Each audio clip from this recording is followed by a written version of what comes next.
Hello, everyone, and welcome back to Between Realities. This is a virtual reality podcast where we take a deeper dive at some of the thought-provoking aspects surrounding the technology.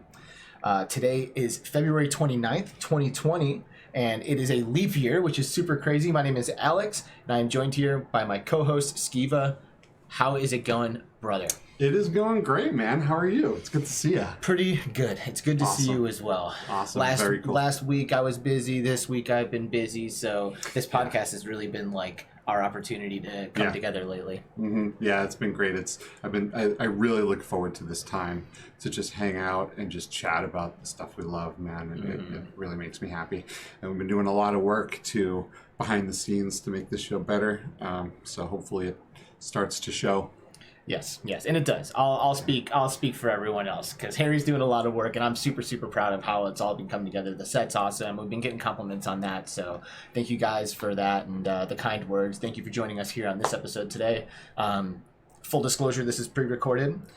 We have a guest on our show today who we'll introduce here in a little bit. And, we wanted to make the schedules work, so we ended up having to record this one. But we'll be there live with you guys in the chat while this is pre-recorded. Yeah, and we might need to do that from time to time, right? We got some really cool guests coming on in the next couple of weeks. And like next week, for example, we have confirmed Eric for president. Eric for president. Yes. Awesome dude. Makes amazing VR YouTube content.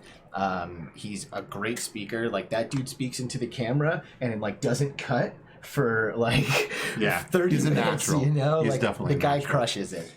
So I'm really excited to get him on the show and kind of take a deeper dive with him. And maybe get some more anecdotal style footage with Eric. Yep, for sure. And our so it's like we were saying, there's going to be a little bit of recording just because of it's hard to schedule people and especially when people are in different countries, like the guests we have in the week after that. Yeah, so lots of different time zones. Yeah, lots of different time zones to consider.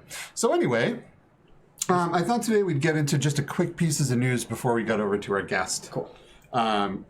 Do we want to? We'll talk about who our guest is right after this. So the very first thing that we have going on is that Facebook bought Sanzaru Games, and that's pretty big. And for anyone that doesn't know who Sanzaru Games is, they made some VR games originally like Ripcoil, VR Sports Challenge, Marvel Powers United VR, and the big one, Asgard's Wrath, which to me is probably, I think it might be the best VR game right now for the PC. Yeah. I really do. I mean, it's absolutely phenomenal. It's got a 40+ hour storyline. And visually, nothing compares, right? Oh, yeah. I don't think there's anything that compares phenomenal. It is so beautiful.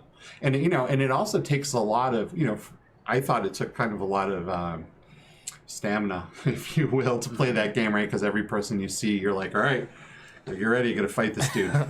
It's on. So great studio with some great games, right? And it's like, I'm curious what Facebook is going to have these guys do, right? Are they going to be like, all right, you made a killer PC VR game, now let's put you on the Quest? Because that's their focus, right?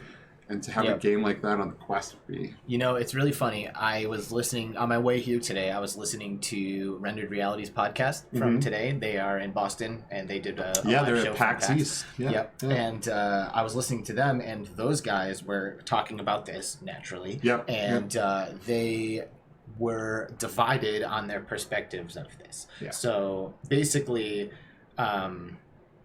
The two perspectives are that, hey, this is great because the Quest is the gateway. It's, the number one way that people are getting involved in VR right now. And is it a bad thing to have AAA games on the Quest? Absolutely not. That would be amazing to get these incredible studios to make stuff to get people in on the standalone headset that works really well. But then the other perspective is that, why do they have to buy the whole company? Couldn't they have just funded it like they normally have, throw money at them to make some certain things happen, and continue to make the content happen that way. But instead they decided to go and buy the whole company, and then you start to worry about their intentions. And it's like, are you going to take away from the top end end, high quality of PC VR content that's being released by like taking some of like those AAA players out of that and putting them straight into mobile games. You know what I mean? Mm-hmm. Well, I think the key here is exclusives. Right, I think Oculus wants exclusives. They're coming at this like the Quest is a console, right? And they're monitoring the content that goes on it very quickly or very seriously, and they are looking to have a lot of exclusive content that you can't get on other platforms like the PlayStation VR, just like PlayStation has, right? I mean, we can't play Blood and Truth and stuff like that on the PC. So, you know, there's a lot to say about exclusives, and that's kind of a hot button topic with a lot of people. Some people hate exclusives. Some people understand that they might be necessary for some products to come up and evolve. So well, and then like it's interesting because in this space, like we're used to a lot of content being cross-compatible, you know, or being available on multiple platforms. But like people like Nintendo, who have always been doing it, like no one bats an eye at Nintendo, you know? And I think like the big thing is that their hardware is like literally directly designed to work with their software. Like you can't, I mean, I guess you can find a way to play some of those like Switch games on a computer, but at the end of the day, like they're relying on the gyro sensors, they're relying on the stuff that, you know, the rumble features in Zelda, when you like walk over a secret, it starts to rumble and shit. So like there are a lot of features that are specific to the hardware that work with the software. So like that seems to make sense to me why you would want in, you know, or why, I mean, I'm not so worried about things being exclusive when it's like that, you know, like Half-Life Alyx with the Valve controllers, right? Like, you know, the touch controllers can't do what the Valve controllers can do, therefore it only seems to make sense that you would play Half-Life Alyx on the Index, you know? Sure, and not to say that the people playing on a Rift S or whatever won't have a phenomenal time, right? It was just, you know, designed exclusively for that hardware in mind, and I think that's what we're going to get with Sanzaru games. They're going to focus on Oculus hardware, so they'll be able to, you know, and like the Quest, right? Because when a company focuses on one piece of hardware that doesn't vary like PC hardware does, they can really take things to a new level. And you know, they're going to be designing for a Snapdragon 835, the same, you know, processor that's in like a Samsung Galaxy S8, right? So it's going to be interesting to see what a real AAA studio can do with a Snapdragon 835 processor. It should be very telling of what this headset can do. Right, and typically it's like, it's really just a lack of resources that prevents anything from happening. You know, like when people are setting their mind to making something happen, like typically the only thing that can stop that is running out of resources to do it. It's like we ran out of time, we didn't have the manpower, we had to scrap one idea and start a new one, and we couldn't afford to do that, like all that kind of stuff. And if it's Facebook, like they can afford to do whatever the fuck they need to do to make that shit as good as possible. So you know, I personally am okay with it, but I mean, I'm not a businessman, and I'm just a consumer. Really. This is the beginning of an industry, right? So there's going to be growing pains, and this is going to be a growing pain for some people that don't want anything to do with Facebook. And you know, it is what it is, man. It's good and it's bad in different ways for different reasons, but I think, in my perspective, the good outweighs the bad in this situation, because those guys are going to be, you know, pushed to make some great hardware or great games for some great hardware. So I'm looking forward to see what ends up coming up, you know, and that kind of leads us into our next thing when we're talking about the Quest, right? Is the Quest killer, right? So Qualcomm came out with a reference design, and they came out with this reference design a little while back, but it's back in the news again, where they have an XR2 chip that supports up to 7 cameras and full AR pass-through. So imagine the Quest that can turn your existing house into, you know, a castle or a cave, or, you know, and it can work with your existing. Well, and explain real quick what a reference design actually is. So a reference design is something where a company says, okay, we got this product, let us show you how we think you can use it, right? And they put together a design on you know, an example of how things can be done, right? So 7 cameras gives them quite a bit to play with, right? You got 2 that would probably be taken up by eye tracking. You got at least, you know, 2 or 4 that could be used for room tracking, you know, probably 2. Another 2 that's for pass-through, for high-end AR pass-through, right? And what I found super interesting about this as well is that they don't seem to be tracking the controllers in the room with cameras. They're using some kind of new tracking system. So we'll see how that ends up working out, right? But the point is, this is exciting because it's the next generation of things to come down the road, right? So when you look at something like the Quest and what it's going to be like for Generation 2, you know, so. You know, I love all of these like glasses style VR headsets that we're starting to see designs for and starting to see prototypes for, like at CES. You know, like one of the things that I worry about is like how well they will like stay attached, you know, because some of the stuff that I've seen is like, it's literally like glasses, you know, and it's very, very lightweight, and it didn't really have like a click down or anything, like kind of like the PlayStation thing. It like attaches to your head, you know, and like the lighter these things get and the easier they get to get in and out of them, I think the more active people will be, you know. Like if it's super lightweight and I'm wireless, like I'll be fucking rolling on the floor, like ripping all over the place, whipping my head around, you know, and like I can see those things moving around a lot, you know. So I'm sure they're taking this into consideration, but that is one thing that comes to mind for me. It's like lighter, easier to put on, all that stuff, but like, will it stay attached? Because right now VR is like helmets, you know, it's like. So the initial reference design is big and bulky, but their concept of what it could be, which is kind of, you know, what you can see right over here, is a future design that's a lot smaller, a lot more accessible. So we'll see where this goes, right? Because this first reference design that they have on the white part of the screen is still big and bulky, right? But these guys aren't designers of headsets; they're chip makers, right? They wanted to put this out and go, here's what we can do. Now you guys take this technology and run with it, and let's see what you can come up with. Nice. So you know, this is exciting when we're talking about things like Quest and Quest 2. So with a reference design like this out, like what's a timeline before you start to see headsets? So I believe there is a company called Lynx that is already building a headset with the XR2 design.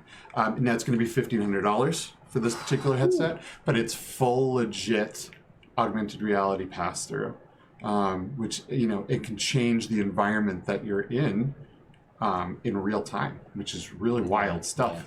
Right, so at $1,500, obviously it's hitting enterprise first, right? You know, just like everything does, and then it trickles down to the consumer market. So it's going to be interesting to see where this goes, because Quest is so exciting with such a crappy processor that I'm really excited to see what happens when they get some real legit good stuff on the back end. Yeah, for sure. You know what I mean? So let's go from here into our guest. Yeah, right? That sounds good. So we have joining us on the show today a gentleman by the name of Sasha LeBaron. He is the community manager for an online social application called Somnium Space, which is backed with blockchain assets, so the users of the world can freely exchange digital goods, and it's super cool stuff. We have a trailer for Somnium Space that we'll show real quick, and then we'll go ahead and bring Sasha in. Yeah, so we'll go ahead and play this trailer full screen with the audio, and while that's going on, I'm going to bring Sasha in on the back end, so hopefully everything goes good with that. Awesome. But yeah, enjoy this. This kind of gives you a quick overview into the future metaverse. So here you go.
get it. Just saying. So we're back, and Sasha is currently unavailable, but we will bring him on as soon as he is back, right? So maybe we can kind of go into a little bit more of what we believe Somnium Space is. So it is, like we were saying, it's almost like if you've seen the movie Ready Player One, you know the Oasis. And it's a place where everyone can go in and kind of be together in a totally different world, kind of like Second Life or the PlayStation 3 home, right? But with a big difference, where you can bring in actual currency with cryptocurrency that can come into the game that's native to Somnium Space. All of the assets that you can design and bring into this thing are all tied to blockchain, which means you actually have ownership of these things. You can bring them from one game to another. Apparently, I'm not sure exactly how that's going to work. That's like yeah, in the future projection kind of stuff, you know. But it's the idea that digital assets will retain their value when they're made. I mean, again, that's not something that I don't think that's currently happening, but that's like, you know, they're like building their software with that stuff in mind, like hoping that once we get to a point where that becomes like a normal thing, then you know, they'll be like kind of up and ready and prepared for being able to execute that kind of stuff. It's really cool because I'm really, you know, I'm looking forward to a good experience like this, because the one, you know, some of the stuff we have right now isn't really up to par, like things like Alt Space VR. I mean, it's fun for what it is, but it's very different from what we're talking about right now, right? We can go in and you can buy a plot of digital land. That's pretty cool, right? You build your thing on it, build your property on it, invite your friends over, hang out, you know. So I'm pretty excited to see where this whole thing goes. I'm also really excited to see what Sasha thinks of Facebook Horizons coming on the scene, right? Like, what is he? Yeah, man, I feel like OC6 was so long ago. Like, I can't believe we haven't gotten an update yet about Facebook Horizons. I know. It's crazy, right? What are your thoughts, real quick, before we hop over to Sasha, on will OC7 happen? Dude, you know, honestly, like, so, you know, like I said, I've been really busy. You know, I'm planning a wedding this year, and I've been working a lot, you know, and because of, you know, my wedding happening this year, like, I, you know, didn't really see the opportunity for a lot of traveling to happen in 2020. You know, it's like, obviously, the priority has to kind of shift into that a little bit. And, you know, it was like my whole focus last year was going to a bunch of different events. So this year I was like kind of bummed thinking out about how I was going to like miss out on all of these events that are going to happen. And then all of a sudden coronavirus hits, and like, I don't want to say coronavirus is a good thing at all. Totally not. But like, if there's a time where like I can't travel and go to events, like, I guess it's a good thing that like the events aren't actually happening, you know? So it's like, I'm not really missing out on anything. Like, makes me feel a little bit better about not being able to attend so much. And you know, I hadn't really like, it didn't really like hurt me at all until again on Rendered Reality's podcast they were like, do you think OC7 will happen? Then it was like, because it just canceled F8. Dude, the big Facebook conference. I know, and that was like a dagger to the heart, man, because OC6 is like, for me, that was the beginning. You know, like I had started creating content before going there, but once I went to OC6 and I met everyone and I had the chance to interview people and stuff, that was like a huge turning point for me in my virtual reality endeavors, you know? Actually, so anyway, so like for me, that's like, that feels like already I'm like excited for like the homecoming of Oculus Connect, you know? So if that doesn't happen, like I literally will be like actually upset about that, because I had so much fun at OC6 and I cannot wait to go back and do that again. OC6 is actually where I met Sasha, and I did an interview with him on my channel about Somnium Space. So I knew nothing about Somnium Space until I saw your interview with Sasha.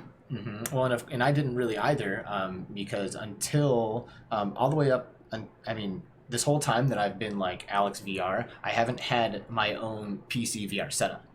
So I've been doing focusing on what I can do for the Quest, playing a lot of PSVR stuff, and then of course participating in PC VR wherever I can, be it with you or with other friends or at events and things like that. But also someone who I met at OC6 is Emil from New Wave Room, and Emil is like a 360 camera, like VR viewing filmography specialist. The guy is awesome.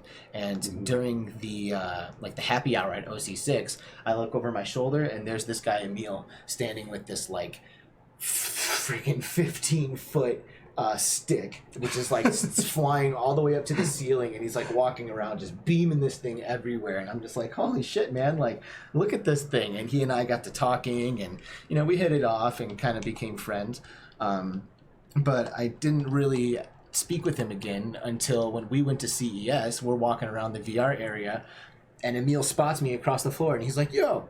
And I'm like, dude, what's up? So we cruise over and we get to talking again, and he's just been filling us in and all this awesome stuff that New Wave is doing. He's rubbing elbows with all the right people and filming some big names for VR to be viewed in VR content.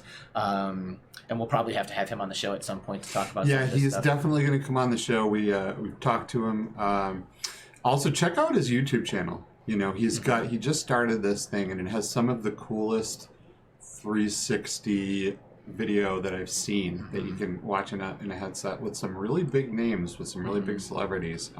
So you definitely want to check that out. And the reason why I bring him up is because after we've been talking for a while, he's telling me about all this like philanthropy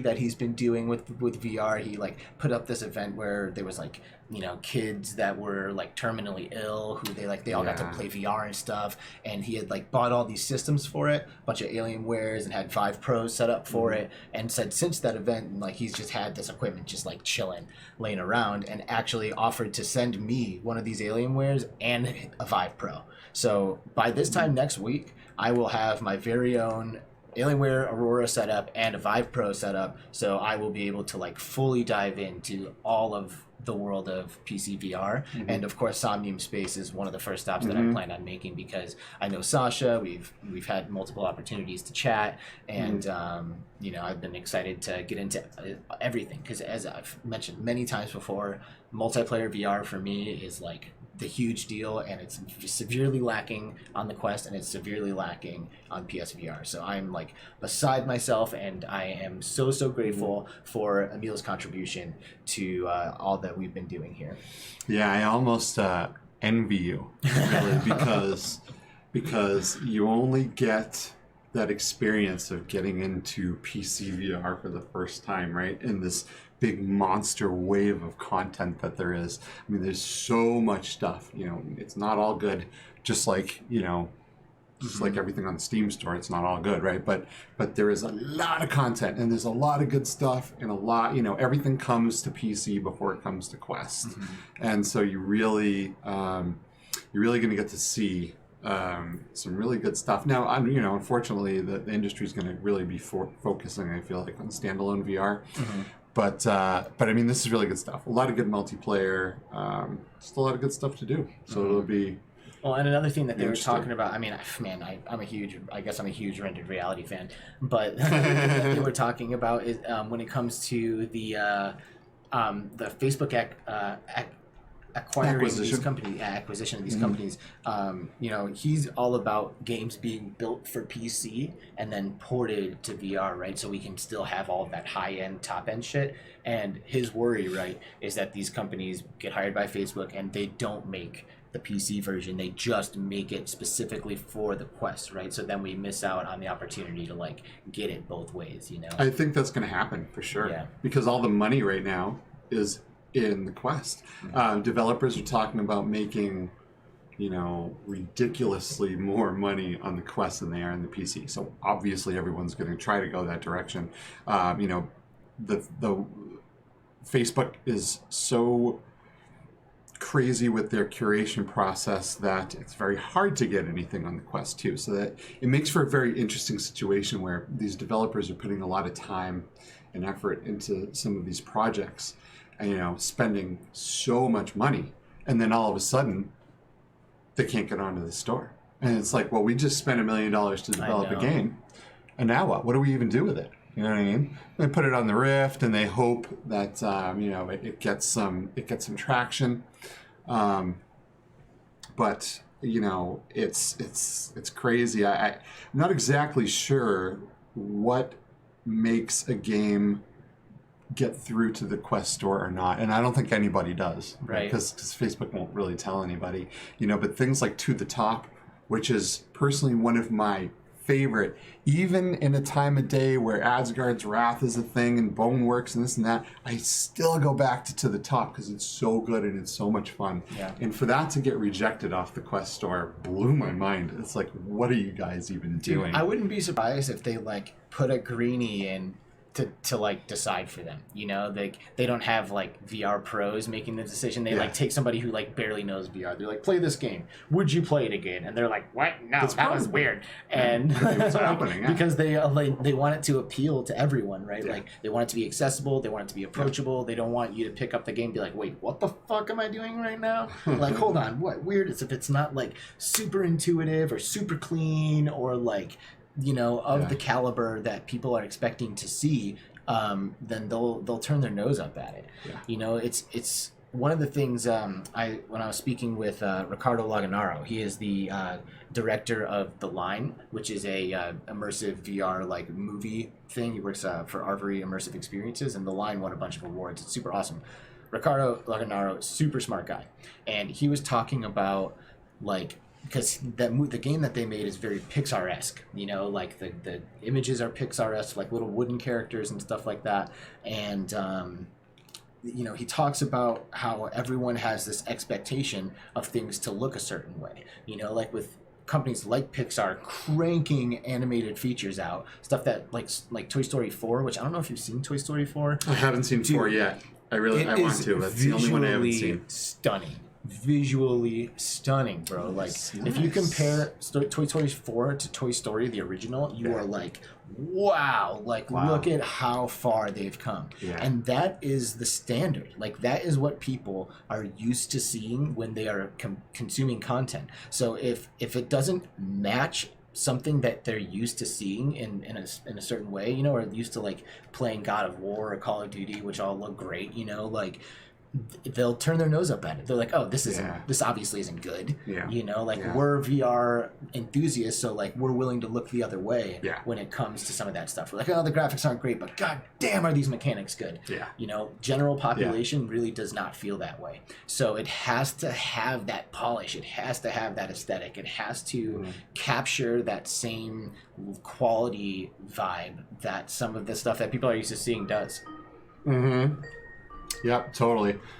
Okay. So it looks like we have a visitor on the spaceship. Somebody who we've been waiting on.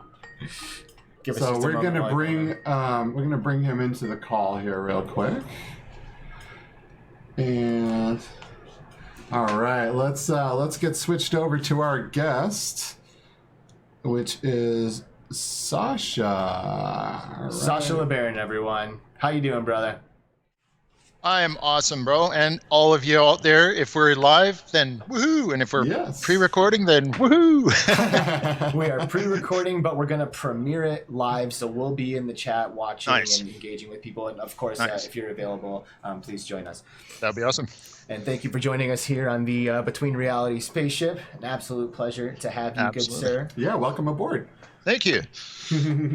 Yep, I kind of told the story a little bit about OC6, but not exactly, not pertaining to you. I mentioned that we had met at OC6, but I'm not sure if you knew this, Harry, but I was cruising around at one of the after party, or not after parties, but it was I don't know, happy hour or dinner or something like that. And I was cruising around with my microphone and selfie stick, just looking at people and double fisting with the microphone and a beer. And Sasha just spots me from across the room, knows exactly why I'm there, and he's like, "Yo, you need content. let's go. I was like, all right, man, sounds good to me. Like, I didn't know who he was, what he was there to do, anything. He just knew why I was there. And he was like, let's go, bro. So we went out to the balcony and started chatting it up. And he introduced me to Somnium Space, which we kind of touched a little bit about, what's going on there. But you're the guy really to tell everybody what's going on in Somnium Space, man. Mm-hmm. Give us an overview. I will, yeah. A bit about me. I'm a firefighter, currently a firefighter. I'm an ex-submariner. Been a mountain bike geek and computer geek for the last 20-something years. The funniest thing I saw about OC6 was that almost everybody who's building the metaverse is at least as old as me, which is kind of scary because we all read the same books, the Neuromancers, the Snow Crashes, and now we're building it. So yeah, Somnium is really special as far as I'm concerned because and I'm the community manager there. So it is fantastic in itself because of some really unique things that I haven't seen in other platforms. Number one is the founder looked at the current state of VR and said, why is no one doing single instance persistent VR, just like Second Life, like Ultima Online, etc. And he's like, no one's doing that. Why isn't anyone doing that? And looked at it and was like, yeah, this is really hard to do with VR because 90 frames per second, yada yada yada. And so he's like, but you know what? That's how it needs to be for it to be a real world, like Snow Crash, like Ready Player One, like The Matrix, even any of these things are all one single world where everyone's in it together. And so that's what he set out to do. And he comes from investment banking and so he comes from that real financial nuts and bolts way. And so he's been bootstrapping, we've been bootstrapping. We've had $1 million VC round, but overall 90% of our stuff is coming straight from users, and it's one single 8 kilometer by 8 kilometer instance, and everyone is there together. And that, to me, plus blockchain, is what makes it so special. Yeah, it really is. And I remember, during our conversation at OC6, because as a gamer, I'm like, okay, yeah, but like, what games can I play? Like, can I throw stuff? Like, what can I interact with? And you were telling me about you guys have like bowling nights and community nights and stuff like that. And one of the things that really stuck out to me is you talk about how if you're at the bowling alley and like you just let her rip and throw the bowling ball out the window, that motherfucker is gonna hit the road and roll down the road and will continue to roll for as long as like the physics would make it. It's not gonna like just disappear after it travels a certain distance or something like that. Mm-hmm. Exactly. And I mean, now obviously, of course, because it's VR and there's we have to think about performance. Then if you then step out of the bowling alley, then all the bowling balls you were interacting with will reset to the bowling alley. But as you said, like we literally had avatars chasing the bowling balls for a couple kilometers across the landscape, and Buddy's back there. One of our guys is a Beat Saber, our team member is a Beat Saber guy, and he can throw stuff like ridiculous. And so he'd be throwing these bowling balls out the door, down across the square, down the stairs, past the planetarium, over the hill, and then it would finally end up in this little bowl, between two hills, and the thing would be like, and then it would eventually stop, and then you're like, what is this? So yeah, so it's really neat, and it's special for people because people, everyone's like, oh, we don't need to recreate real life in the VR world, we could do anything. Well, yeah, you can, but if you don't give somebody a place to stand when they're getting bombarded with a completely new set of physics, they're just going to go, don't like it, but. So what I think and what I think our company believes is that you need to give people a platform, a place to start, and then you can start expanding their imagination about what is actually possible. So like all the games, all the social worlds, all the multiplayer with voice communication, to me, are part of the metaverse, part of what we're building as what I call the metaverse. And one of the things that Somnium, I believe, is also pioneering and is very special for it is that we are, to some degree, platform agnostic in that we are going to allow you and literally walk over to a teleporter, say, I want to go over to AltSpace VR, click, loading screen, boom, you're in AltSpace.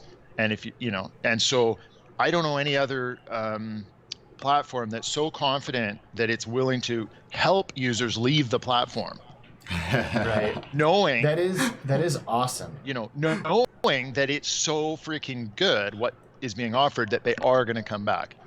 So it's almost kind of like like a home, like an Oculus home or something like that, that is persistent and alive, and like you have your house there and all of that, and then you just go together off to and so you actually have to buy a plot of land, right? Just like you would in real life. Dude, there was like a super expensive plot of land that sold, wasn't there?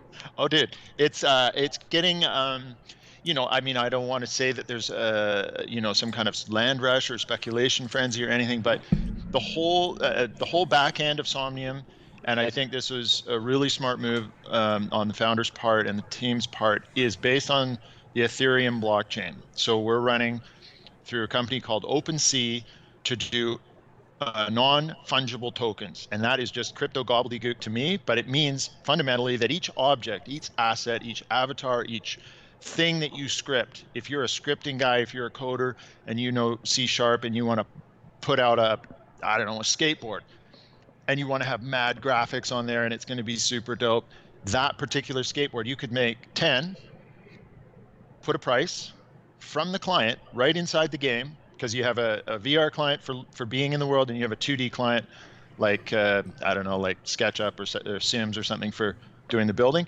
You could create that object, press a button, it gets sent up to OpenSea, turned into a token on the blockchain, registered to you, and ready for sale. Boom. So you're now monetizing something that you can actually turn around and bring back to the game, throw it on the ground, jump on it, and ride over to your buddy's house. That's unreal, man. That's so cool. That's so cool. So not only can you buy things in this game, but you can sell things and you can actually monetize things and make money. So it's a full living, breathing ecosystem that uses cryptocurrency and blockchain, right? And from what I understand, you guys now have your own cryptocurrency from within the game, right? So you can take money from different countries, wherever you are, right? Put it into cryptocurrency, bring it into the game with you. And do what you will from there. Tell us a little bit about that. That's so incredible. Yeah, so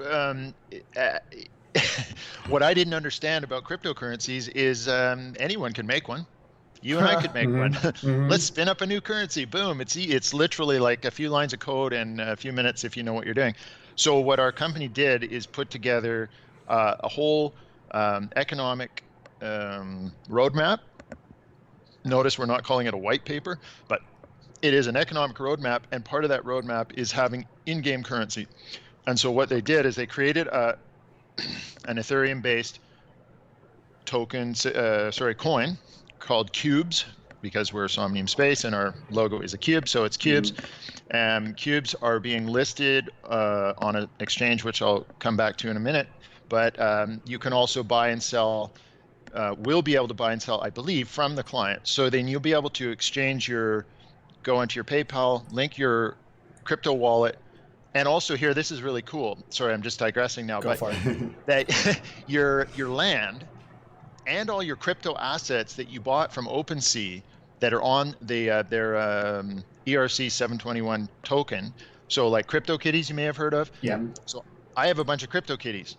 Literally, I will go onto the builder, click yes, add, Sleepy Zynga, whatever, funny looking cat to my property. When I next go there in VR, there's a cat walking around who is a token, who is it's a crypto. You are object. Shitting me. No, dude. 3D. That is so cool. It's a trip, and so like this, so having our own currency opens up all these opportunities. We can rent land, we can buy and sell within the game. And we get some pushback from the whole like open source, everything must be free, yada yada people. And I'm sorry, I'm going to say for the record right now, the reason that we have Google and Facebook and all these huge, whoever did Candy Crush and all those guys, the reason we have these free things that we get to do for free is because we are the product. Yep. Right. Because we're trading our own user data and privacy and likes and dislikes for access to this platform, because the people who started back in Silicon Valley said everything must be free. And it's like, sorry, you can't run an economy when everything is free, so you have to get the value somewhere else. So you sell it to advertisers. We don't do that. Now, we have an advertising platform, which is from AdMix, and they are offering the ability to import a 3D object. Like I see a microphone from my perspective, I see a microphone in front of you guys. You could bring in a microphone, make that microphone a Sony microphone, put it in your online DJ radio station, because I hope you guys are going to be broadcasting from Somnium one of these days.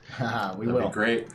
Right? And when your guests come in and grab that Sony microphone and hold it up and it's Sony as they talk, Sony is going cha-ching, cha-ching, cha-ching, cha-ching, paying you for using that Sony microphone. And that's, to me, how it should be. It shouldn't be about me as a person. It should be about me interacting with that product placement. So I think that's a really good point that you made about, being the product. And,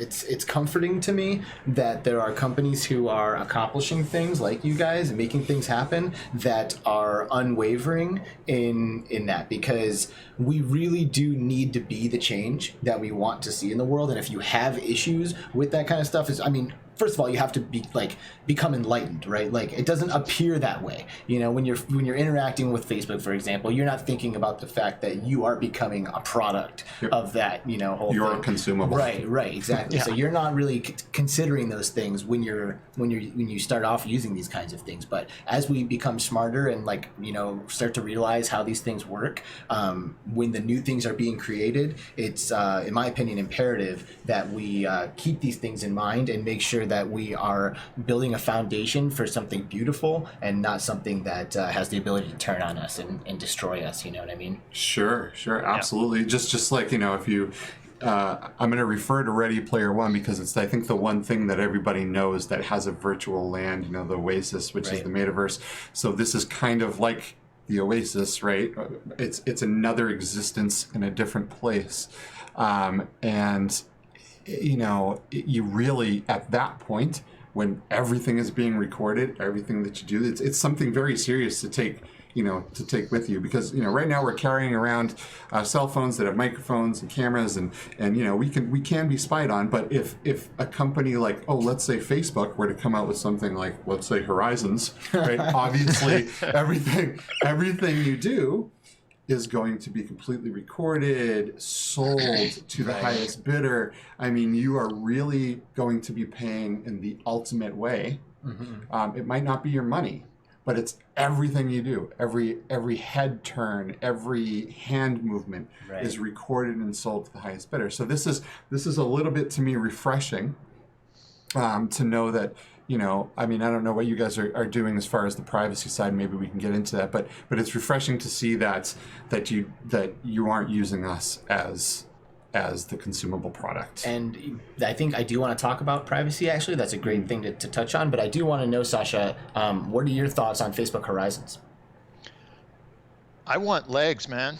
I'm sorry. I come with legs, and I want legs, and I get it. You're trying to appeal to you want to make it absolutely 90 frames or whatever, 90 frames per second on Quest, but come on, guys, give me legs. So I'm gonna go and I'm gonna check it out, and I know they're gonna record me, and as you said before, and we'll go maybe down this rabbit hole a bit later, but when they get eye tracking, and you were at OC6, he was right there on stage, Big Z, we're going for brain tracking. It's coming, bros. It's going to be awesome. And we're going to map the entire world. Yeah. I mean, this, if this does not scare you, I will, if that doesn't scare you, dear listener, dear viewer, I will scare the crap out of you in about 20 minutes. So we'll come back to that. Literally, you will just go, holy crap, and throw your computer out. Well, I mean, let's go there. Let's go there now. Let's get into it. Come, we got to save the teaser. We're talking. Okay. All right. Okay. So I have a question for you. So I saw that you guys have you've partnered with a company to have a store in your Somnium Space. With an actual company, right? So it's an actual retail store, and this company is Pimax. Yep. Right? So you can actually go in and interact with Can you tell us a little bit about that and how this whole thing is going to work with storefronts and partnerships with companies in the future? In my opinion, 3D assets and interacting with 3D objects is going to just totally transform retail. And here's my, I'm a futurist. So in the future, this is my prediction, we'll come in 10 years and check it, or 5, or maybe even 2. All the cool kids are going to be wearing like plain blue, plain gray, plain white. But to anybody who's wearing, they're going to be lit up with sparks and spears and craziness. Sweet. And they will have bought all that stuff, and they will be buying it for their AR glasses. They'll be buying it for their VR setups. They'll be buying it for their own virtual worlds. And these things need to be housed somewhere. They need to be viewed and experienced somewhere. So where is that place? Right now it's VR, because that's what we have. And so, yeah, we have partnered with Pimax. We have, obviously these things are works in progress. We've just rolled out version 2.0 for legit rolled it out, full IK avatars.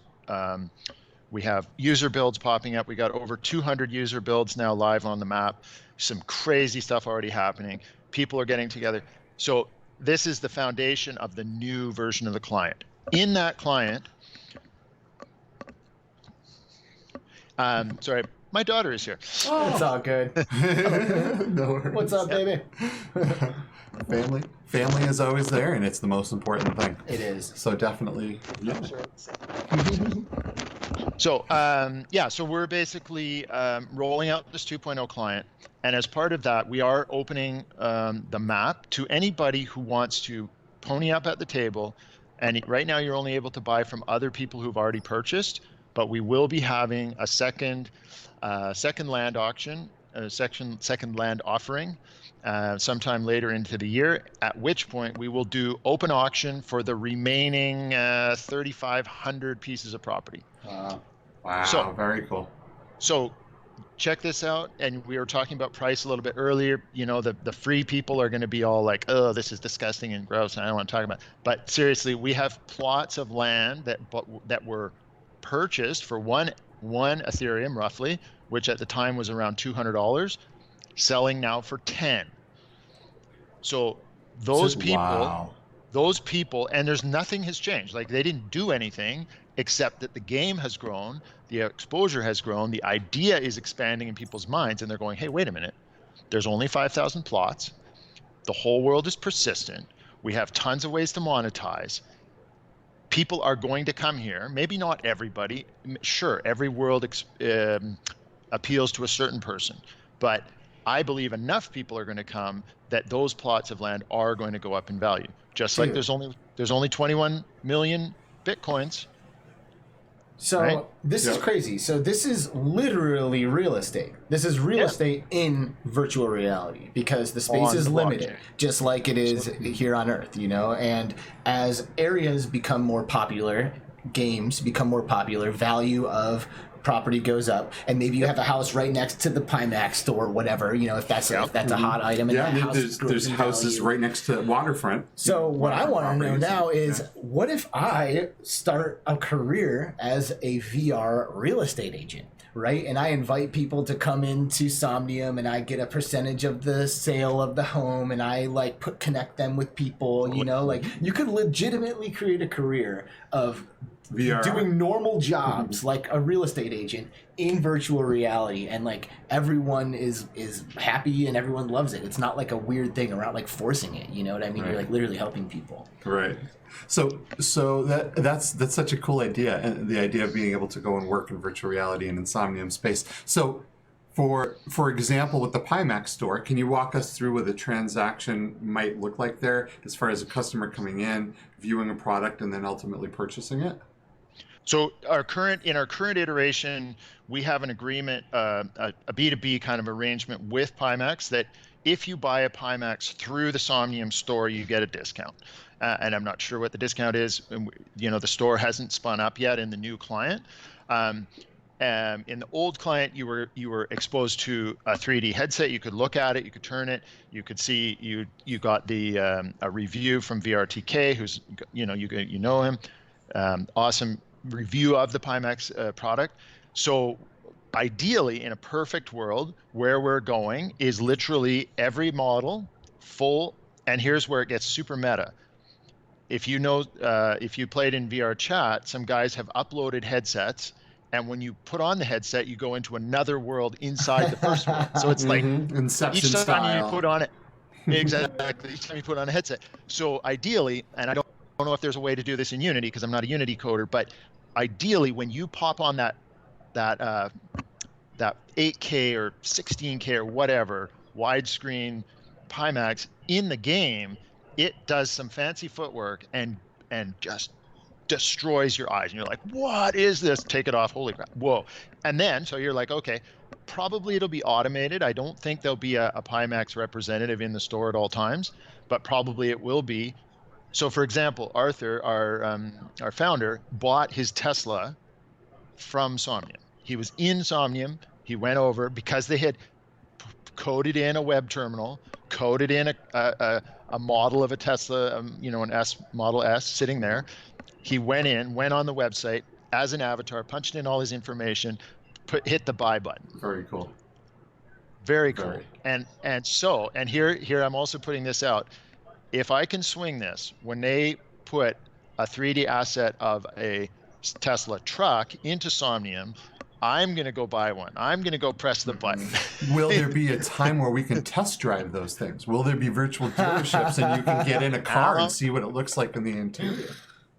So now we're going into a very interesting place because we just finished in celebration of our we were just at a huge crypto conference in New York. We sent a couple of guys over to do that, and part of that, in recognition of that and celebration of that, is we did a limited five item from a company called Crypto Motors, and they created this totally sick Tron-like, out of this world 3D asset car, which will be a 3D asset in Somnium, which is also a token. There's only 5 of them that will ever be that look like this. They're numbered, and you can drive them. And so here's the punchline. Again, all you people who want everything to be free, close your ears. The highest one sold for 16 Ethereum. What is that, 800? That's like $2,500. Wow. Wow. Right? Wow, man. $2,500 US. And why did that guy buy the car? Maybe he's a super duper VR nerd and just wants the awesome number 5 or number 1 car. But more likely, he sees where this is all going. Yeah. He knows that, bam, in a few years, there's going to be all kinds of cool cars in Somnium and all in other VR worlds. Like they're putting airplanes in Horizon, and you can fly spaceships in here and there. I mean, call me crazy. I bought a spaceship for Star Citizen. I paid $200 US for it, or 200 Canadian dollars for it. And it's freaking dope. I would certainly hope so. And we're going a little off topic here, but Star Citizen is not supposed to be VR, but you can hack it to make it VR. And I went up to my spaceship and I was just like, oh, my baby. And you sit in the cockpit, and those guys, they're using the Amazon Lumberyard, and it is like freaking almost as cool as the spaceship you're in right now. Pretty much. Well, so that's where we're going with products. Most likely it'll be a portal to the web, but with 3D assets, with awesome explainer videos, and you can do it socially. So we all three can join up in VR, go to the Pimax store and be like, dude, yeah, do it. Come on, this is awesome. I have one at home. Right. And boom, you can click the buy button. It's so interesting how I think that guy who bought that car is honest. He's probably onto something, man, because this definitely seems like a forward-thinking way to go about making this kind of stuff happen. And for me, like, if I'm dropping money on digital assets, right, like stuff that doesn't exist in the real world, that's primarily aesthetic in nature, the only thing that's ever got me to really break my wallet out is that intense exclusivity. It's like, dude, Yep. there's only 5 of these, or dude, it's only available now early, and 5 years from now when people are in Somnium just walking up and down the streets, you're cruising down the street in this fucking crazy awesome avatar, everyone's like, what? Like, I've never seen that before. And you're like, yeah, you don't get it. Nope. No one's getting it. I'm the only one that has this. And you can almost like be the guy who has that, you know? And like that thing is like the drive to get people to really invest some money. I mean, there's been games that I've spent an embarrassing amount of money on for simply aesthetic stuff, skins for characters and shit, you know? So there really is a market for this. Yeah. And, you know, the fact that, like I said, you guys are kind of really putting it in the hands of the community members, I think is awesome. Yeah. And I want to speak to that just briefly because everything is blockchain. So if you buy, you know, a fancy whatever in Second Life, and I love Second Life, nothing against them. They're the most successful online world to date. You buy something in there, it's Linden Labs. You bought something from them, it's theirs. You bought it, but it's still theirs. Mm-hmm. Now us, you buy that token is yours. It's registered to your wallet on the blockchain. Everyone agrees. Even if Somnium folds up and disappears, that asset is still yours. Right. I can still sell it, res it up, and use it in a different game. That's so huge. And here's dude. where. And here it is huge. And here's where we're going. We are a founding member of the Virtual Reality Blockchain Alliance. It was originally ourselves, High Fidelity, and Janus VR. Now those two have folded, unfortunately, or at least, you know, they're in heavy restructuring to the point where they're essentially not going right now. However, I believe that this is incredibly forward-thinking on all these founders' part, Philip Rosedale and Arthur and the other gentleman from. Oh, we lost your audio. Yeah. Not sure where your audio went. Maybe a cable got kicked out or something. Unplug, replug. Yeah, Oh, now? there you go. We're back. I have a stupid little mute button, and I rolled onto it with my butt. I butt dialed myself. So Butt mute. So these guys. So we have blockchain assets being generated by users that are super exclusive, that are interchangeable between different virtual worlds. Somnium is do you know the term agora, the hub, the market? Yep. Our job, what we want, the guys who were on the middle of the Silk Road were freaking making bank. Right? Yeah. All these other dudes are risking their life running back and forth with camels and gold and spices and bandits. Guys in the middle are like, hey, yeah, sure. Stay the night, hang out, sell some silk. It's all good. You know, and so that's where I think we really want to place ourselves, is right in the middle of a whole web of virtual blockchain commerce transactions. And ultimately, you buy a thing, it's exclusive, it's yours, it can potentially gain in value.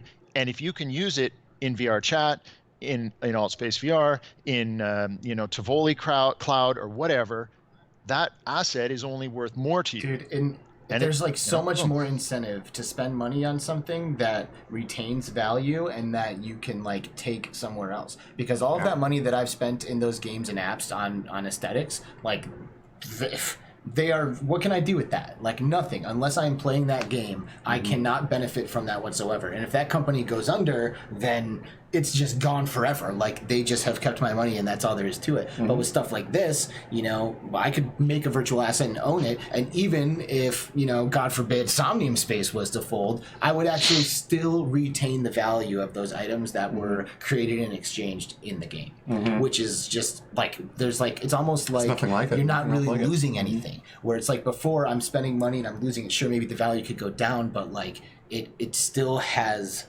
value. Sure. So I think that is just like, it's so much easier to be comfortable with the idea of spending money on virtual assets when you understand that. Yeah, for sure.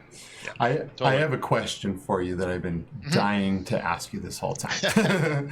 So do you, and I know this is probably way off in the future, right? But so me and Alex were recently, a month or two back, we went to CES and we did a lot of things with haptic suits, the Tesla suit, B-haptics, things like that. I'm very curious, do you have anything in the roadmap to implement haptics into this? Because I feel like if you were to go to a virtual world where you get virtual things and you're in a haptic suit, oh my God, that's the full dream right there. You know what I mean? Like, is there any plans in the future for Tesla suit support or B-haptic support? Anything like that?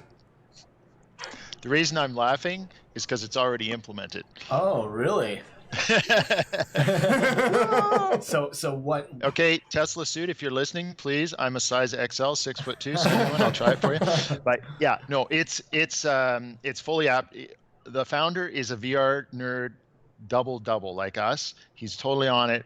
We're building the metaverse. It has to be Ready Player One. It has to be, Snow Crash level of realism. I already disappear into VR for hours at a time.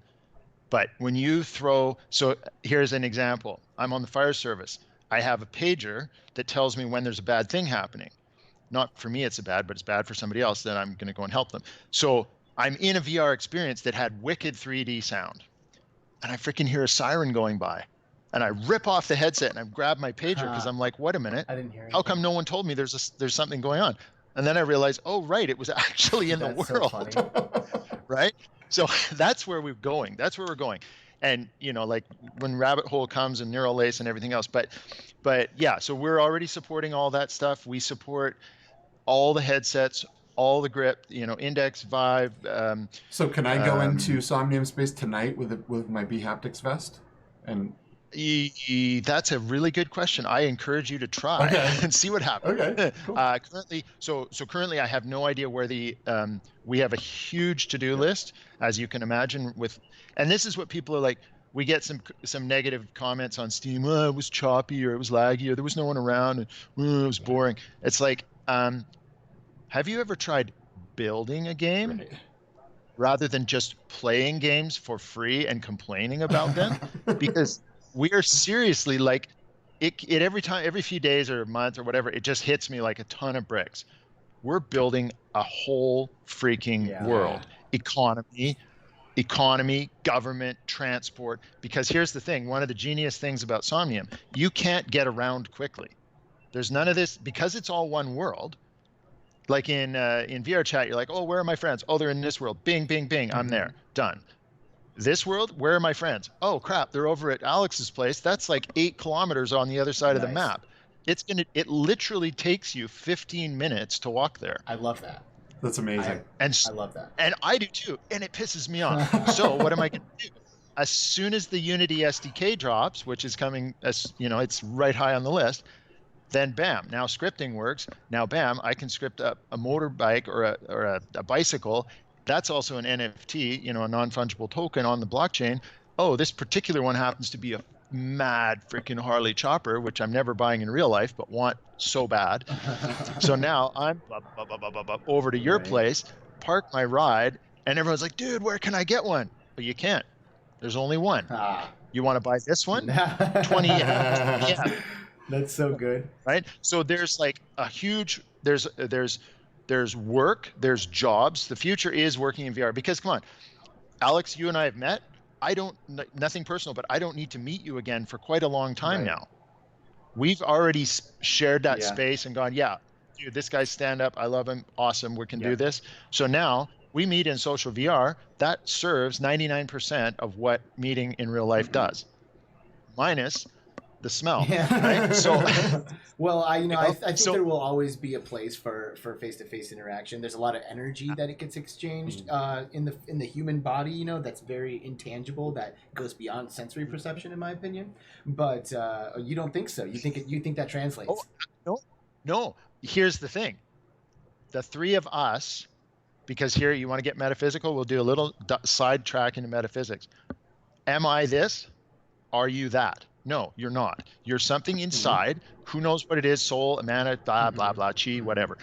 I've been outside this body, full legit 100%, and I was there. I was not in my body. I was over there. I was looking at my body going, holy crap, that's my body.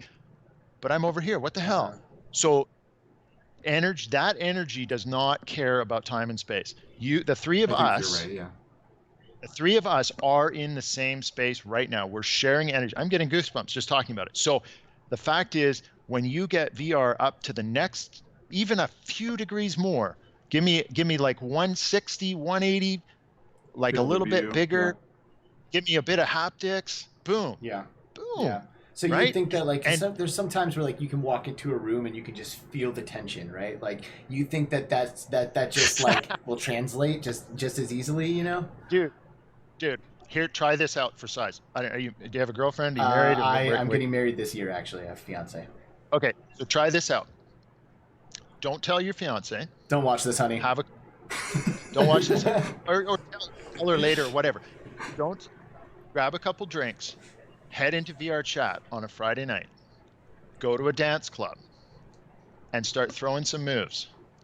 And it is unbelievable. The whole thing is exactly the same as in real life. You've got this hot avatar. You don't know if it's a truck driver from Wisconsin, but this hot anime avatar, and you're working the moves, and she is, and you get some.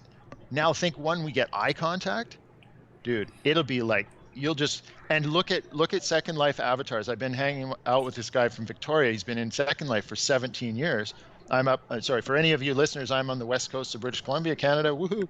And chilling with this guy, and he is showing me avatars that are absolutely freaking mind blowing. The detail that those guys are getting, it's like literally you're like, I'm going to start stalking this avatar right now. There's a lot going on with avatars, right? I mean, Facebook is putting a lot of money into custom avatars and tracking your face muscles and your eyes and everything.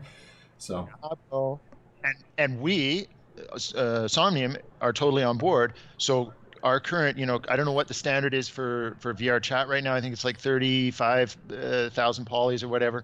We're doubling it, 65,000. Come on, bring your avatars here. And they're all NFTs, so you can sell them, buy them. That's already baked in that you can, because a lot of guys are making money, guys and girls are making money selling avatars. And then check it out. You bring an avatar, boom, in a T pose, click, not yet implemented, but on the roadmap, click, cloud, back, bones, animation, clothing works, everything works. My avatar, name, into the game, boom, done. Because I don't know if you've played with Unity. See this? I have no hair now. I played Unity for a week. I was like, oh my God. And I'm following tutorials and I'm like, do this and do that. And I go put it into VR chat and it's like 40 feet tall. And, I'm looking out of the chest and it was like, God, I can't do this. Well, so, I mean, I'm like still stuck on this whole, on like the way that we're able to connect in VR. And, I find it so interesting how you talk about how you're kind of able to have an intimate experience with someone who like you would never dream of being romantic with.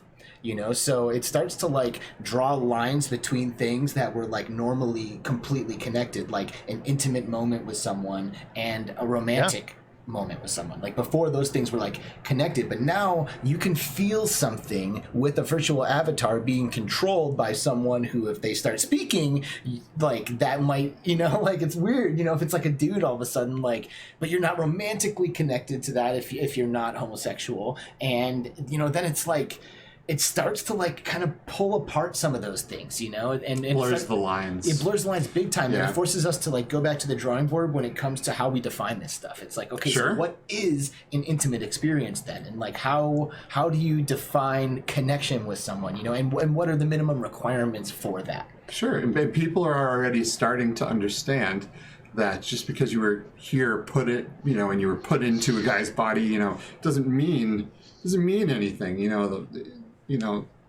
All the LGBTQ stuff going on, and the compassion that's starting to arise from this, because really, when you look at this stuff, it doesn't matter who we are and what we are. We're making connections with other people, with other forms, and if you look at an episode of Black Mirror, like that Striking Vipers, I think it was, right, where the two guys go in and one's actually a girl in the episode, in the VR game, and the other one's a dude, but they hook up, right, in this show, and it asks those questions. It asks those questions. What is intimacy? What does it mean to really love someone or get close to someone? So I think we're going to see a whole new version of that in these virtual worlds like Somnium Space. And have you seen any of that stuff happen? Like you seeing people make connections and stuff?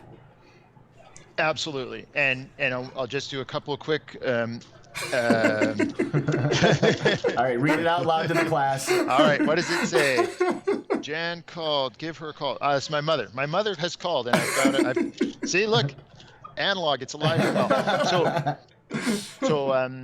So two little things. I play my go-to VR experience when I'm not in Somnium is Echo Arena, which is Vive native, amazing hand-eye K, like just freaking your hands are. You're like. You know the whole thing. Never look at your hands, dude. And I'm like, look at my hands, man.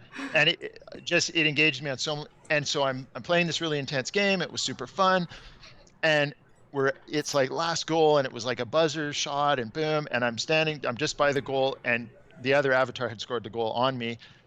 The avatar floats up, and it's like Nikki 7 or whatever, and she kisses me on the cheek. And I was just like, what? You're like blushing. No, I'm just like, I felt it, right? It is a woman driving this thing. It's a female person driving this avatar. I'm cis, straight, blah, blah, blah. So girls coming into my zone and like putting themselves on me gets me riled up. And then on the other end of the spectrum, my buddy Chris Miranda is in VR chat a lot. And he's literally met people who were literally like pretty much sitting on the edge of the bridge. They're in VR, but they're on the edge of the bridge. They're looking down and they're going, nobody cares, it sucks, whatever, And he's like, hey, dude, you look pretty bummed. You need a hug? And the guy just like freaking collapses, and they chat for an hour. And he doesn't know, did he help him? Did he not help him? But again, I'm getting the, like, look at my hair. It's all standing up because there is a real connection happening there. And your brain, try this in a good social VR, go up and hug somebody. Like just, put your arms around their avatar, put your arm, and it rings all those dopamine receptors in your brain. And your soul, whatever you want to call it, don't care about time and space. Right. So you're actually hugging. Literally, here, check this out. You feel sick, you can go online, go to these websites, you are ordering, you're like buying for a couple $100 US, you buy the time of a bunch of dudes who are meditating in India, and they will sit under their tree doing and they will send all their energy to you. And they have a picture of you. Is this a legit thing? Like, bam, this is 100% legit. And I have friends who have tried it and say, when it switches on, it's like, you want to think espresso's bad? Like, it's just like, wow. They're just like, what? That's amazing. Oh, I see. Okay. Right. That is cool. So awesome. So, I don't know. I'm a bit metaphysical. I'm a bit out there. I read all the books. All this stuff is totally legit to me. We don't understand it. Science can't predict it. But if you look at the end, you go out to the edges of any science, any quantum mechanics or freaking, the stuff Kent Bai talks about in his shows, it's just like, it's all the same. Like, like we're either making all this up as we go, or the universe itself is like making it up and we're just in it, but we have some limited, agency in our local zone, but in a bigger, it gets twisted fast. But the bottom line is science doesn't understand all of what's going on yet. And it's just going to get better. Honestly, science may never be able to, like there's a line that I love in an episode of Rick and Morty. Are you a fan of the show? There's an episode where they because of their indecisiveness, they split time into like a bunch of different chunks, and there's this third dimensional or whatever dimensional, ninth dimensional being who shows up, who exists outside of space and time, and he's like looking at what they're doing. He's like, what the hell did you do? Like, you ripped this up, man. And he's like, what did you do? And he's like looking at what he did. He's like, dude, how the hell do you expect to fix time when you're standing in it, you dummy?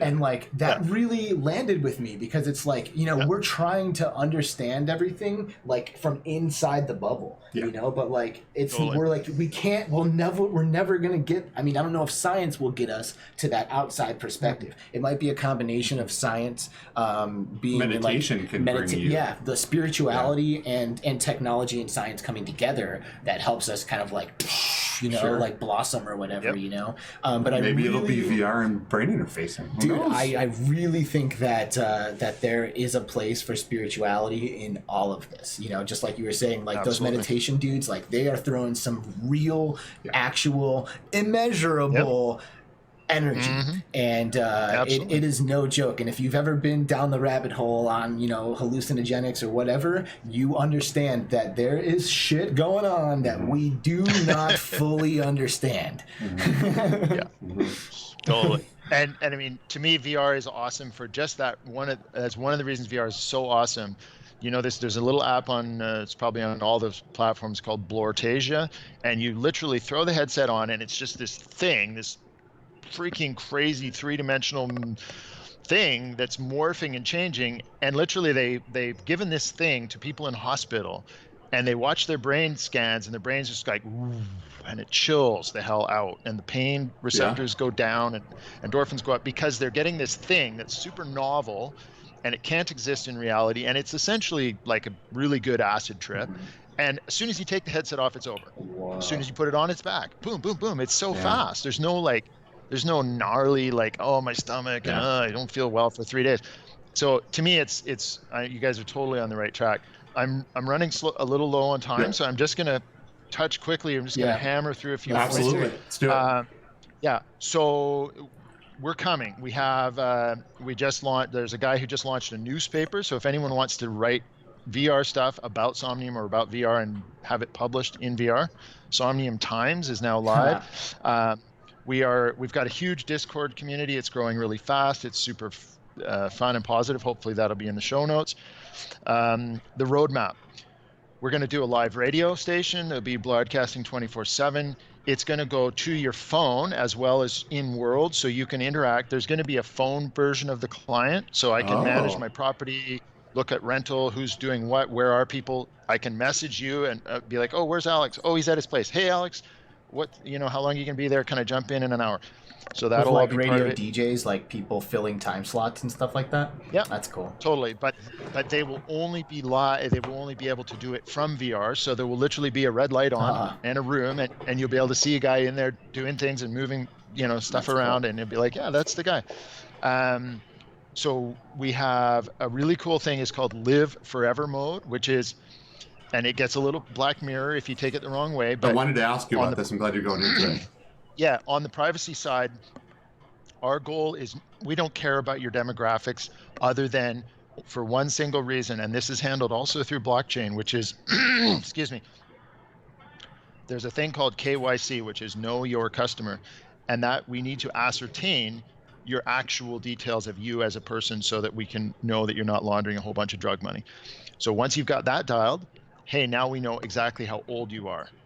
Great. Now, automatically, your avatar is able to cross certain boundary lines because, in my opinion, and again, there are going to be certain people, mostly, I'm sorry, but mostly from the US, are going to have a problem here. Any fully developed VR world is going to have all levels of content, from kids to adult, okay? It's going to have all levels. And our guys, our team, our company, we're based in Prague. The Europeans are miles ahead of us in terms of this, in my opinion.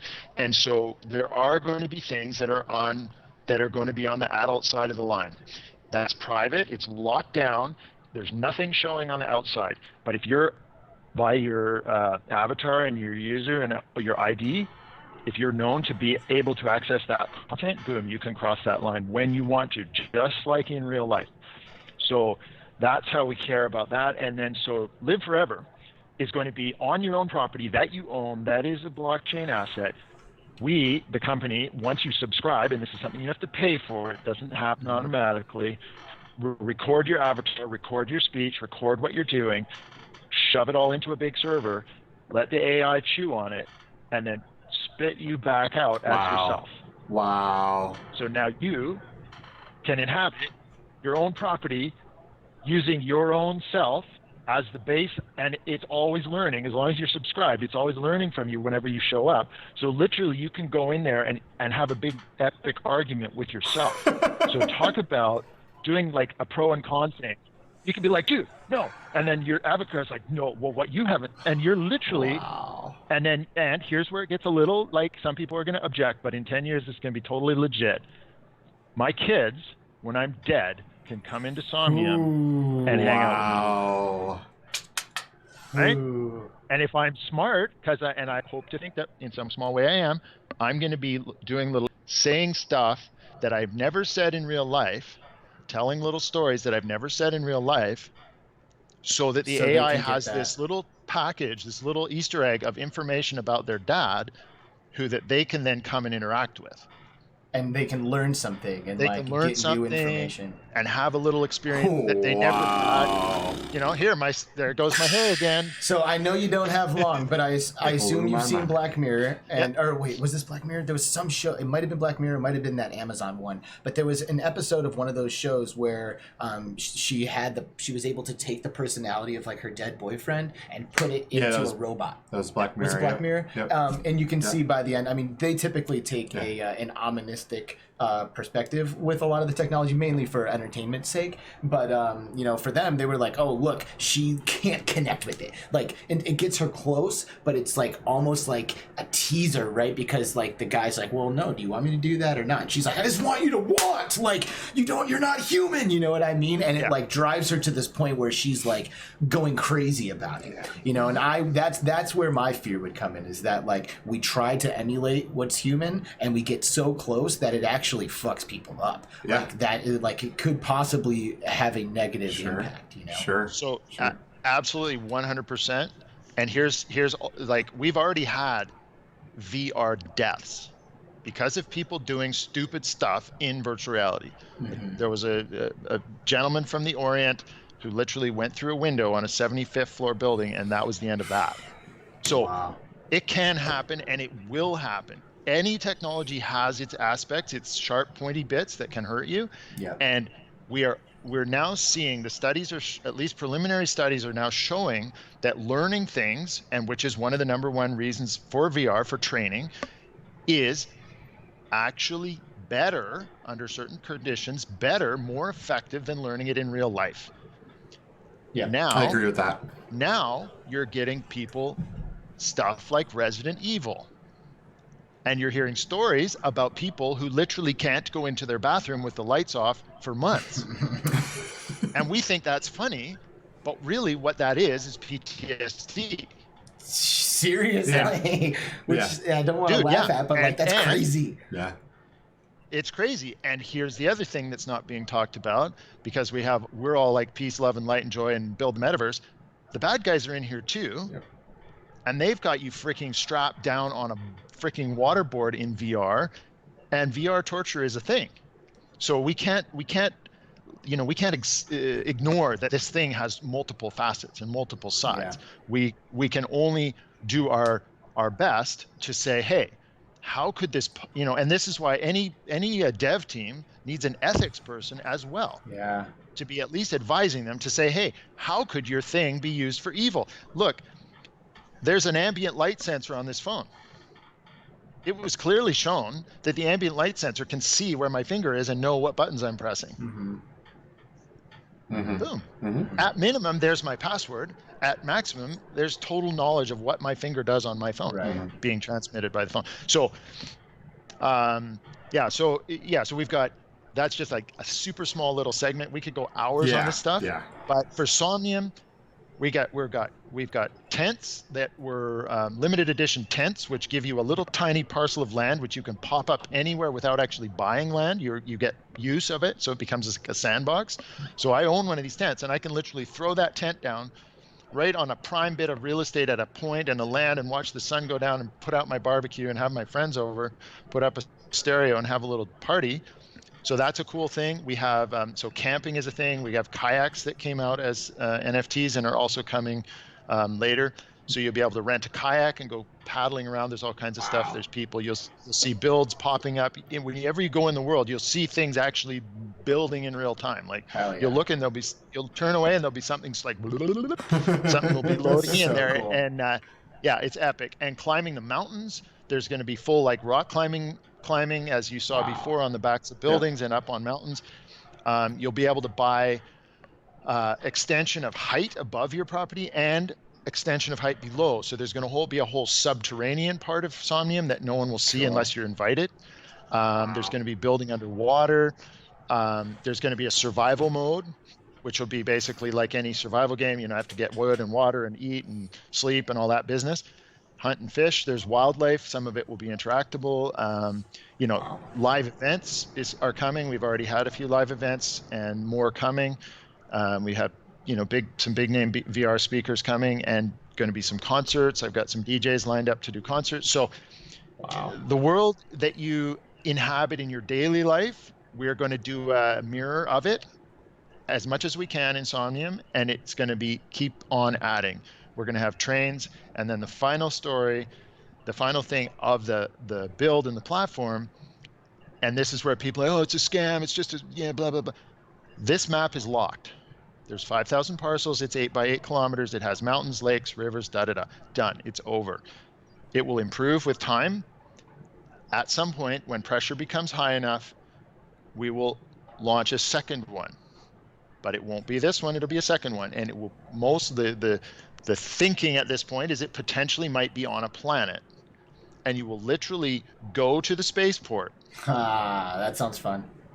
Put down a specific and actual amount of money payable in Somnium cubes, get on the spaceship, have a complete spaceship experience for 20 minutes or 15 minutes, and arrive at the spaceport on the planet where there's a whole other society building buildings and having experiences. Great idea. So, do that.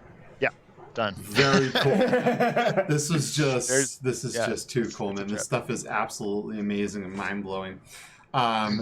We have been going for a while. I know you got to go. So we will let you go, but oh my God, man, this has been so cool. That was a great conversation, dude. Absolutely. Thank you so much for joining us. We could literally sit here and talk to you for hours and hours and hours about this. So this is absolutely incredible.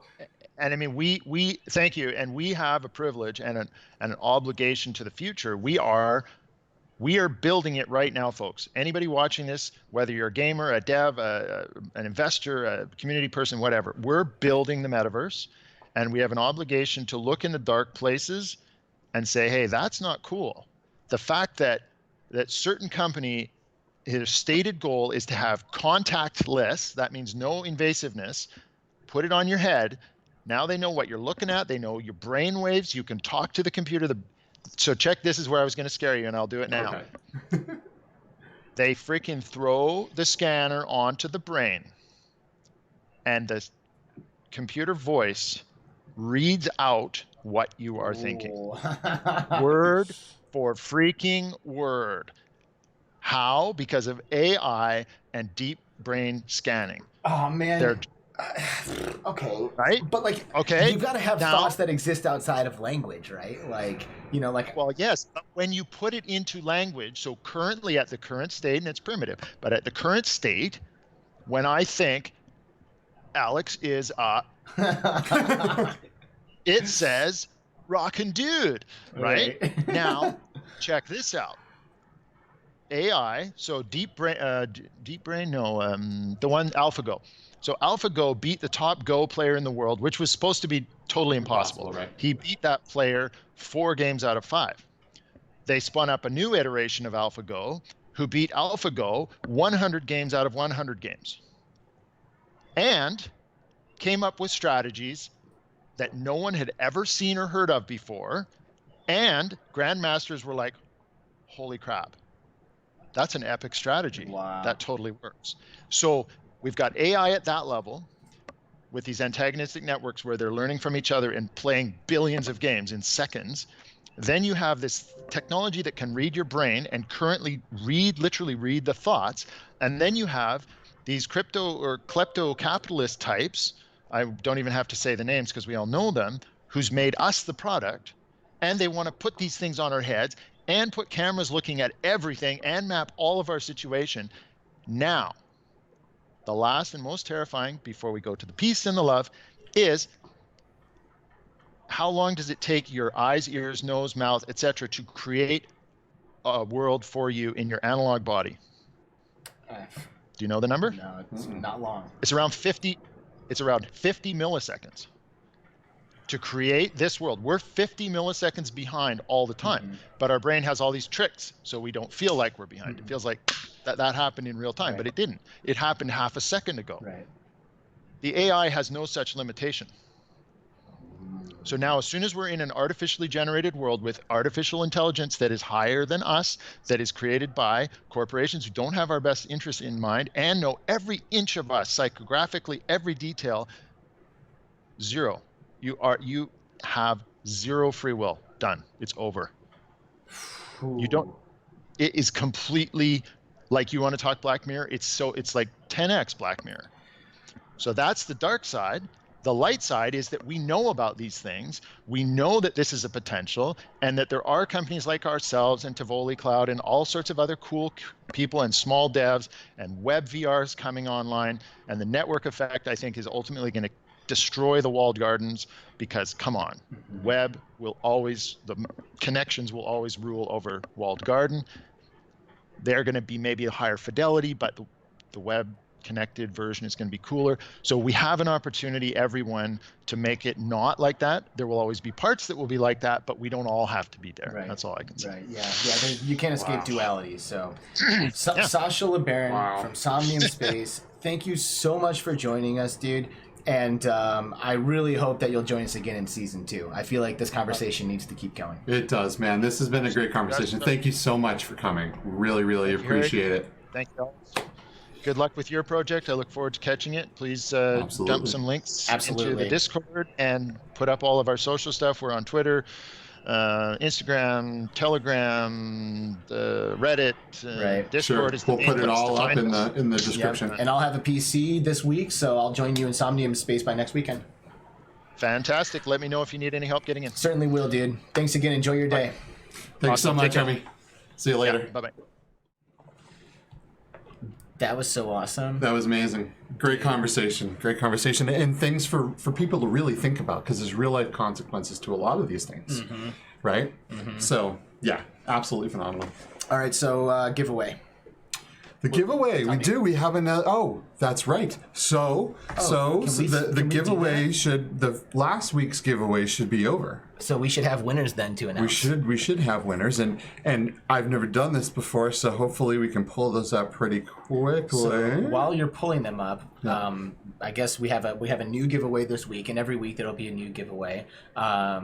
Is there anything new in this one? Pistol Whip, did we get that in there? Pistol Whip is in the new giveaway. Yeah. What else is in there? Pistol Whip, Free Diver for the quest is in there. Yep, that new game, Triton. Free Diver. Yep. That is in the giveaway now. And maybe we'll put some physical items in there as well. So I can't pull the giveaway winner because it doesn't actually end until tomorrow. Oh, okay. Because we're recording this earlier. Right. Okay, right? so we'll put it in the chat, or we'll we'll add it as comments or whatever. But yeah, this week's giveaway should be live by the time you are viewing this. So do not waste any time and get in there and get your entries in, so you can choose whatever game you are missing in your library. And then I guess unless you don't like free stuff, then don't worry about it. And so we still are going to put the giveaway together, so we can maybe put those physical things in there, can we? Yeah, absolutely. Cool. Absolutely. So we're gonna add within the giveaway the Asterion silicone touch controller covers, which we are huge advocates of. Yes. I think we have like 3 or 4 pairs to give away. So if you win the giveaway, you are welcome to choose the controller covers instead of a game, which I frankly would recommend doing if you do win the giveaway, because they are awesome. Yeah. And they're not cheap. They're like $20 or $25. I think they're like $20. Yeah. Totally worth it too. Especially if you play a lot of Beat Saber and things like that, where you don't want the controls slipping out of your hand, they're not going anywhere. So they're really good. And the battery covers don't slip off anymore and things like that. So it's definitely good stuff, and really looking forward to giving away some more games. And as this goes on, there'll be more and more games in there and more things, and there'll be headset stands and this and that. And so there's going to be a ton of things to give away. So we're really looking forward to it. All right. Well, this has been the leap year episode of Between Realities, episode 3. Yes. Yep. And Sasha LeBaron was our guest from Somnium Space. Yep. Thank you guys for joining us for this episode. We're having a real blast putting this together, and the more of you that are here engaging and being a part of it, the more and more fulfilling this experience is. So thank you so much. We will see you in a week for episode 4 with Eric for President. Yeah, it's going to be good stuff. Until next time, everyone. See you guys later. Take care.